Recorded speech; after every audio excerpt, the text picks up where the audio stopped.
Hello and welcome. I'm here with the lead water filtration expert at Integrity Pure Newcastle and the host of the documentary Newcastles Tap Water. And we're also here with John. He was the producer of this documentary and also the lead researcher. With the three water sources, Chelmsford Dam and Buffalo River and the Gogan River, what are the state of these water, raw water sources? I can probably start off this conversation just by acknowledging with you two and the viewers also that I know it's not Nsingwayo River, it's Nsingwayo Dam, just putting it out there. But it's difficult for me to answer that question. I'd rather be open and honest. We've for the last 9 years working on the water, we focused primarily on the state of the treated water. So we've seen the patterns on how it has fluctuated and deteriorated from the taps inside people's houses. However, from the reports, it seems like the water quality is deteriorating at the source itself. But that also, it fluctuates. It's a rainy season, dry seasons, the slit in the dam sitting at, what they're saying, 30%.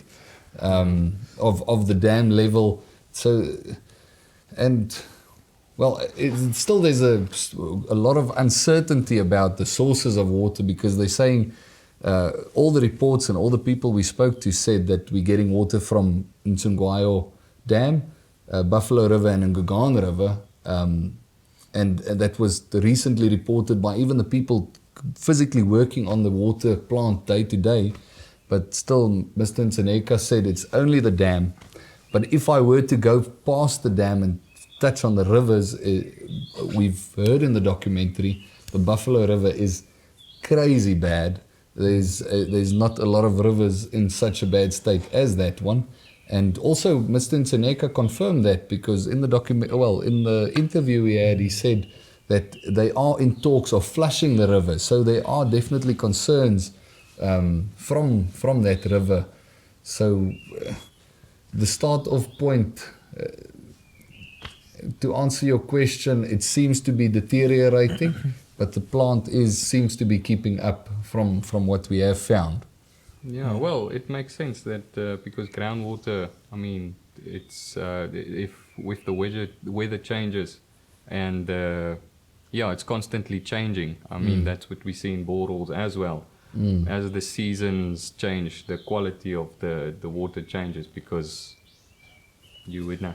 Exactly. There's a plant that we work on in Zululand where they're getting water from a raw water dam, the feed from there.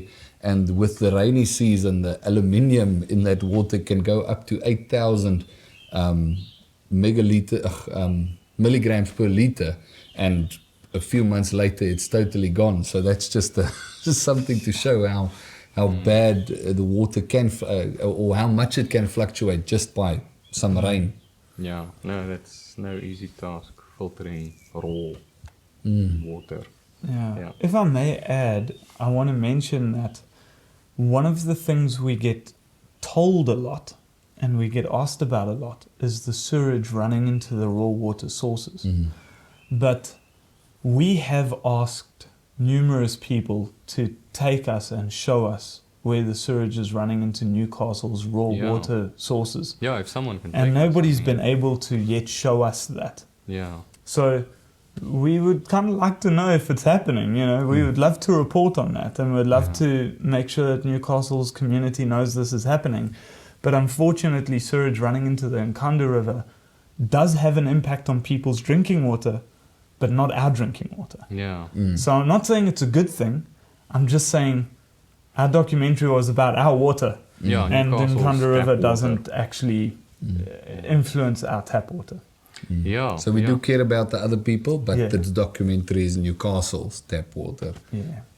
Yeah, if anyone can take us to, like I said, Chelmsford Dam, or the Buffalo River, or the Gogan River, where the sewage is leaking into those water sources, please, we would love to see it because that's a serious problem. That's